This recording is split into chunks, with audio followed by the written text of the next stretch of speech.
Bonjour, bonjour les amis. Alors, comment vous portez-vous en ce jour?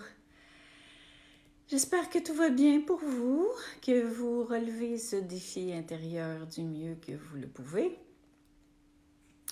Alors, aujourd'hui, j'ai quelque chose de cool à vous partager. Une belle histoire. Et bien sûr, je vais attendre qu'il y ait plus de monde pour vous en parler. Alors, écrivez-moi un petit mot, quelque chose. Salut Marie-Jo, j'ai changé de plateforme aujourd'hui. Je suis revenue sur Facebook pour les lives. Puis je verrai si c'est plus pratique avec l'autre plateforme que j'utilisais dans les séjours précédents. Mais en tout cas, l'important, c'est que je sois là, puis que vous soyez là. Alors, écrivez-moi un petit mot, racontez-moi comment vous allez. En attendant, on va attendre encore 3-4 minutes, bien sûr, comme d'habitude. Que vous arriviez pour aller de l'avant. Salut Justine, j'espère que tu vas bien aussi. Ah ouais, d'accord. Valérie, salut. Je suis en train de voir que Facebook a ajouté une nouvelle fonction.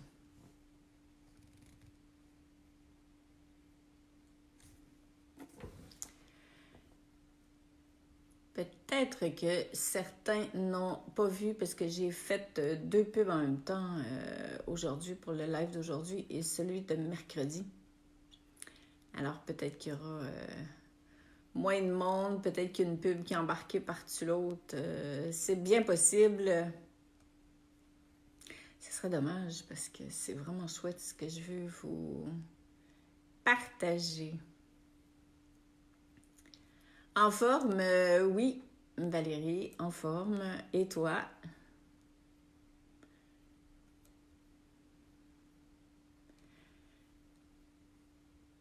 Donc, pour le moment, vous êtes 8 personnes arrivées.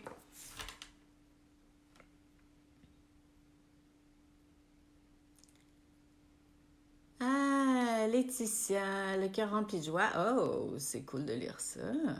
Wow! C'est contagieux.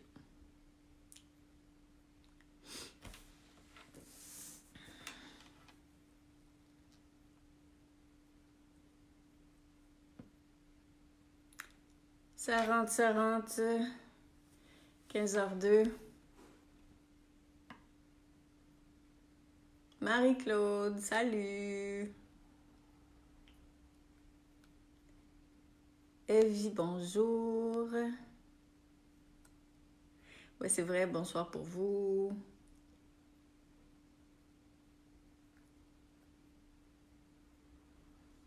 Christine, coucou. Marie-Alice. Bon, ça y est, ça arrive. On dirait bien que je suis pas patiente. Élodie, salut ma belle. Ça y est, ça bouge. Franck, salut! My God, ça fait longtemps que je t'ai vu. Christine, Caro, Céline. Bon, il devait avoir un bug, ça te débloque tout d'un coup. Céline, Marie-France, allô?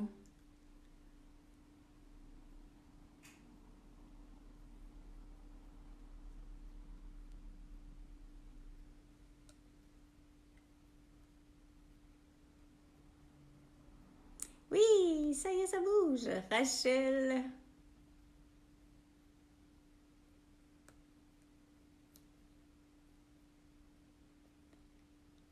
Salut Christiane. Je vous ai pas abandonné après la mini-formation. Je suis encore là. Alors, qu'heure est-il? 15h03. On se laisse encore une minute, puis après, je commence. Sylvie, coucou.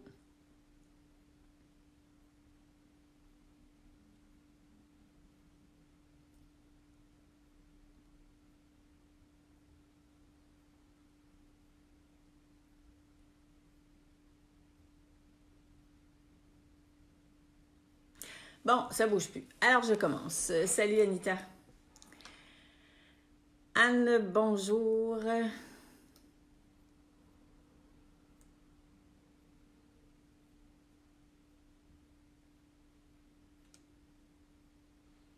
Facebook me prévient quand tu es en ligne. Ah ouais, c'est ça. Il y en a plusieurs qui n'étaient pas au courant que je serais là aujourd'hui, je pense. Merci Facebook. Ouais, c'est pour ça que... Bon, de toute façon, les gens vont bien prendre l'habitude. Alors sinon, ben, vous pourrez l'écouter, les gens qui sont pas là en différé, bien sûr. Donc, je vous raconte cette histoire qui est une réelle histoire d'accompagnement et pour laquelle la personne concernée m'a donné la permission d'en parler. Souvent, on se demande si on est vraiment accompagné par l'univers, par la vie, par la source. On se dit, mais ils m'entendent-tu vraiment? Est-ce qu'ils sont vraiment là? Est-ce que ça vaut la peine de me relier? Est-ce que ça vaut la peine de faire tout ce qu'il faut pour me rapprocher de ça? Bon, blablabla. Et évidemment que, comme on est en route, il y a des choses qu'on ne voit pas par nous-mêmes et c'est ce à quoi sert l'accompagnement. Et que le moment venu, c'est-à-dire que j'appelle ça en temps divin, vont arriver les éclairages, les rectifications, par exemple, qu'on a besoin de faire à l'intérieur de soi pour pouvoir mieux avancer. Je disais à la blague hier dans la mini-formation, on ne peut pas niaiser l'univers. Ça veut dire qu'on ne peut pas faire semblant qu'on est arrivé quelque part, puis s'imaginer que l'intelligence de la vie va nous croire. Mais il y a des fois qu'on essaye de faire semblant, mais je dirais que la majorité du temps, il y a des choses qu'on ne voit pas encore. Alors là, c'est comme si la vie va attirer notre attention sur quelque chose pour nous montrer un espace à éclairer, à renforcer, à regarder, à transformer. Alors, je vous donne l'exemple, ça va être plus clair pour tout le monde, puis vous allez voir à quel point c'est puissant. Quand on était à Bali, ceux qui ne savent pas, il y a quelques semaines, on était ensemble à Bali pour un voyage initiatique. Et vraiment, peut-être que je vous raconterai d'autres histoires, mais là, je vais me limiter à celle-là parce qu'il y en a eu vraiment tout plein. Un jour, c'est trop fou. Je commence par le début, OK? Il y avait 3 Québécoises sur la totalité des participants qui étaient français. Et là, on était interpellés par l'agence de voyage à revenir chez soi à cause du virus. Et on travaillait avec l'agence pour essayer de faire rentrer les gens le plus tôt possible et le mieux possible pour faciliter la vie de tout le monde. Et parmi les Québécoises, il y en avait une qui voulait pas rentrer toute seule, qui va se reconnaître parce que l'avion était moins confortable pour elle. Il y en avait une qui s'en foutait, qui voulait vraiment rentrer absolument, peu importe si elle était toute seule, puis une que c'était OK d'une manière ou d'une autre. Donc là, l'agence de voyage m'appelle, m'écrit plutôt, bon, peu importe, pour me dire que, OK, c'est cool, les 2 personnes, celle qui voulait pas rentrer toute seule et l'autre pour qui c'était égal, vont rentrer en même temps parce qu'il y avait juste 2 places de disponibles, pas 3. Et l'autre personne, va rentrer toute seule, puis les dates étaient réservées et tout. Alors, c'est cool. Moi, je vais partager cette nouvelle-là aux personnes concernées. Tout est parfait. Et la vie étant ce qu'elle est, le lendemain, quand tout était organisé, l'agence m'a réécrit quand je me suis réveillée pour me dire que c'était plus ça parce que la compagnie aérienne avait carrément perdu toutes les réservations. Et là, finalement, c'était la personne qui voulait absolument partir, qui partait la veille des 2 autres, qui partait plus. Donc, cette personne-là qui se nomme Sylvie, était vraiment dans la difficulté de cette nouvelle-là parce qu'elle voulait partir et elle voulait partir en premier. Et là, l'intelligence de la vie a décidé que c'est elle qui partait pas. Bon, étant habituée de vivre comme ça, je savais bien que derrière cet événement-là, il y avait un message, qu'il y avait un enseignement. Mais comme à nous tous et toutes, nous revient le choix, la décision de regarder ce que la vie est en train de nous enseigner plutôt que de réagir. Évidemment, notre humain fait en sorte que le premier réflexe, c'est souvent de réagir parce que ça marche pas comme on veut. C'est souvent ça. Puis là, on est en beau calvain, c'est parce que ça se passe pas comme on voulait. Et malgré tous nos efforts d'être serein, d'essayer d'être en paix, de cultiver la joie, arrive le moment où trop, c'est comme trop. Puis là, ben, ça déborde. Et c'est ce qui est arrivé. Bon, ça n'a pas duré longtemps, évidemment. De toute façon, on était confinés là-bas, à Bali. Donc, on ne peut pas s'en aller chez soi puis se dire qu'on se sauve de la situation. Alors, au début, il y a eu une grosse réaction. Après ça, il y a eu une réaction émotive. Après ça, il y a eu une réaction de fermeture. Après, il y a eu une réaction de questionnement.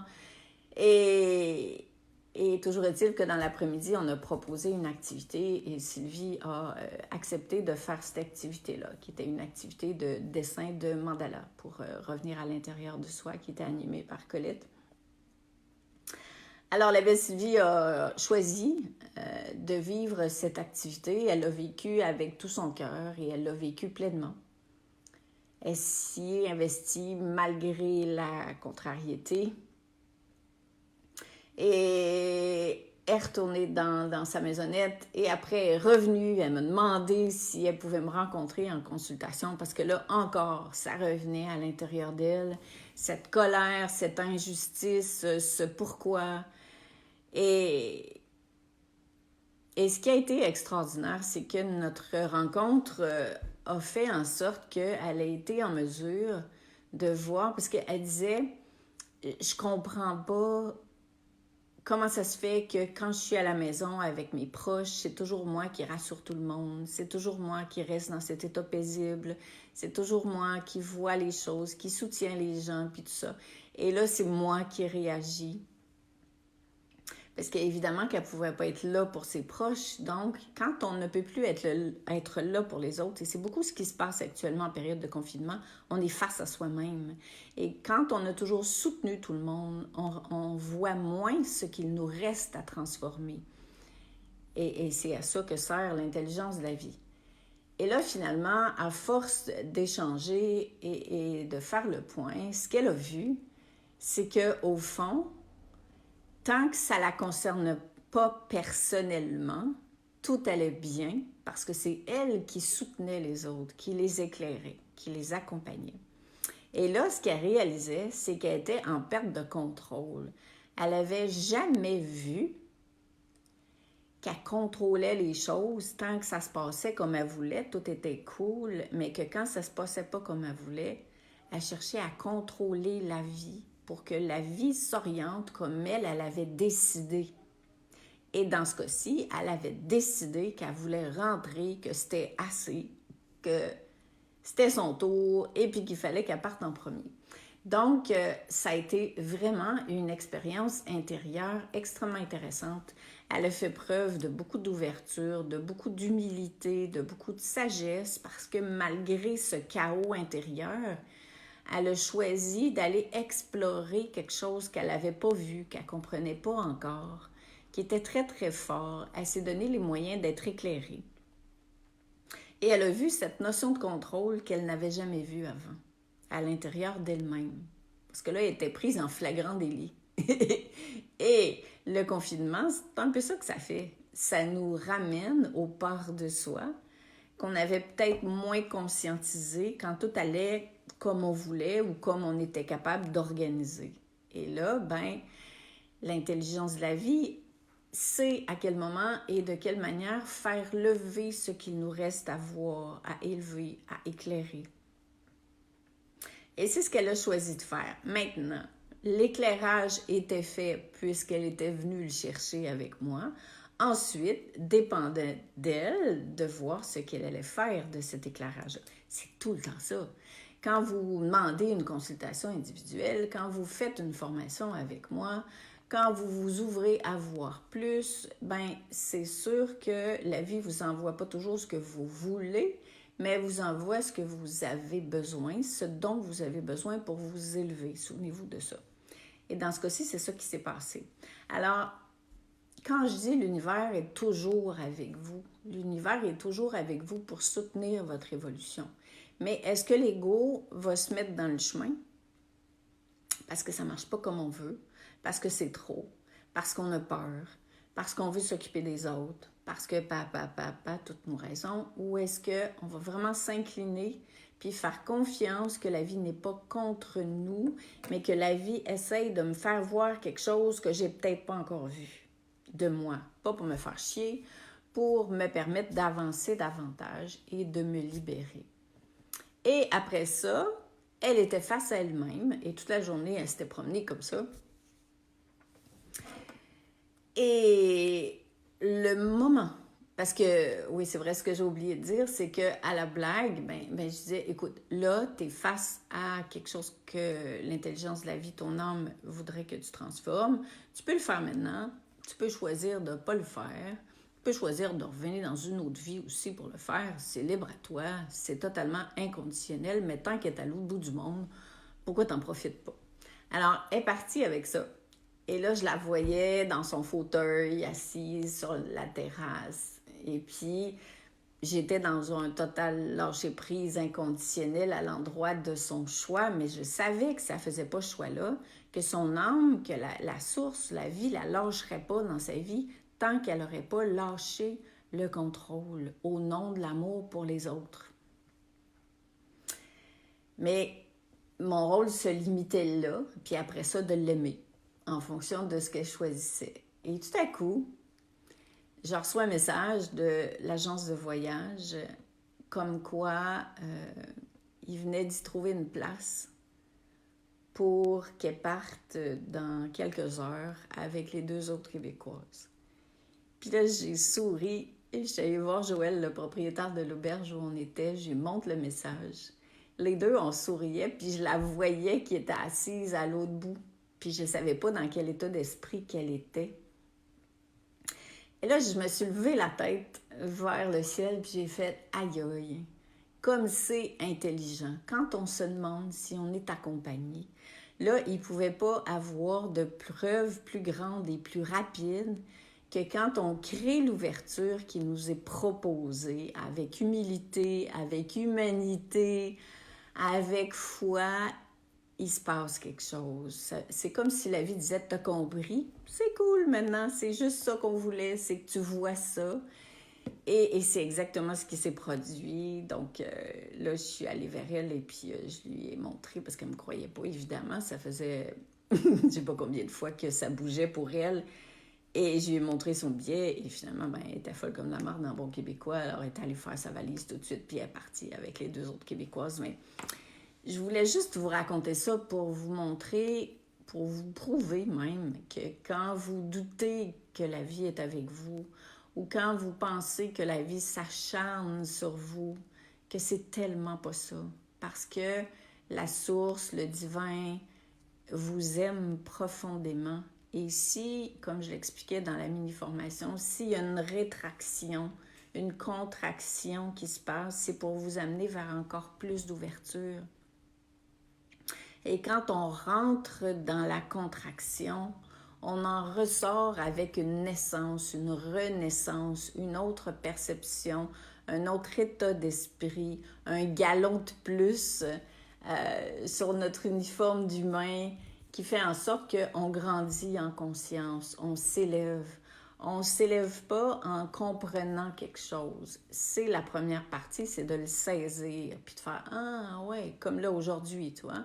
Vous faites « Ah ouais, d'accord. Ah oui, OK. » C'est rassurant parce que Sylvie m'a permis d'en parler. Ça veut donc dire qu'on est vraiment, vraiment accompagné, qu'on ne peut rien faire croire à l'univers, que je pensais que je ne contrôlais pas, mais s'il y avait une part de moi qui contrôlait encore, puis que j'étais appelée à lâcher quelque chose de plus pour moi, parce que je ne peux pas vivre à travers les autres, que la vie va me le montrer. Et ça vient rassurer, puis ça vient dire qu'ils sont tout le temps présents. Ils sont tout le temps présents. Les guides, les anges, les archanges, votre âme, cette intelligence divine est là avec vous tout le temps. Donc, rassurez-vous, vous êtes vraiment accompagné et quand ça ne marche pas comme vous voulez, c'est qu'il y a un nœud à dénouer et ça vaut la peine de se faire accompagner parce que dans ce temps-là, on a le nez collé sur l'arbre parce que ça fait tellement longtemps qu'on reproduit les mêmes pensées, les mêmes comportements, puis on n'est pas mal intentionné. C'est juste qu'on ne l'a pas vu. Puis nous, par exemple, on est habitué de vivre au 3e étage de la maison, puis que là, l'intelligence de la vie nous dit « C'est cool, ma fille, t'es bonne pour passer au 4e aujourd'hui. » Puis là, je vais faire « Non, non, non, parce que moi, j'étais bien quand j'étais au 3e. Puis là, vous êtes qui, vous, pour vous acharner sur moi, puis déranger ma petite vie tranquille. Puis moi, j'ai décidé que c'était comme ça. Puis j'ai une bonne période. Là, je parle pas de Sylvie, là, je parle de nous tous en général. J'étais confortable, j'étais bien, ça se passait bien dans ma vie, qu'est-ce qui se passe, pourquoi si, gna, gna, gna, gna, tout ça. » Tandis que quand on commence à faire confiance à la vie, l'intelligence de la vie, il se passe des belles et grandes choses et ça se passe plus rapidement qu'avant. C'est une des bonnes nouvelles avec la vibration d'amour qui s'est élevée. C'est que les transformations, quand notre cœur est ouvert, quand on est dans l'humilité, sont plus rapides. C'est que notre potentiel est suractivé quand on choisit de s'ouvrir, de faire confiance, de faire preuve d'humilité. Mais souvent, on a besoin d'un éclairage extérieur parce que, comme je disais, on a le nez collé sur l'arbre. Alors, l'idée, c'est pas de le faire pour dépendre de quelqu'un. L'idée, c'est de demander d'être accompagné pour voir plus clair dans ces moments où on est limité par nos expériences passées, par nos conditionnements, par notre ego. Donc, c'était le partage que je voulais vous faire aujourd'hui pour vous rassurer, pour vous dire que n'oubliez pas que vous êtes soutenu, que vous n'êtes pas tout seul. Puis quand la vie vous pousse dans le derrière, c'est pour une bonne raison. Alors pour ceux et celles qui viennent d'arriver, bienvenue. Et je vous invite à réécouter le live parce que c'est vraiment un beau partage et c'est quelque chose que Sylvie avait envie que je vous partage aussi. Parce que, évidemment, elle était super fière d'elle. Et récemment, elle m'écrivait pour me dire à quel point cette expérience avait changé sa vie, sa relation avec la vie, sa relation avec ses proches. Comment je sais? Ah là, je sens du rationnel qui arrive au poste. Comment sais-tu que la vibration d'amour a augmenté? Bien sûr, nos têtes, nos égos ont envie de s'expliquer certaines choses pour être rassurés, pour avancer. Bien, la vibration d'amour, ça correspond à l'échelle de Schumann, qui se mesure scientifiquement. Donc, vous avez juste à aller lire là-dessus, puis vous allez avoir la preuve. De toute façon, il y a des choses, quand on avance en conscience, qu'on sait. On ne sait pas pourquoi on le sait, mais on le sait. Puis quand on commence à écouter des gens qui font partie de la même famille d'âmes que nous, on se rend compte qu'on enseigne toute la même affaire. On fait juste le dire différemment. Donc là-dessus, je vous embrasse fort et puis on se retrouve demain pour une autre rencontre via cette plateforme. Gros bisous, bye!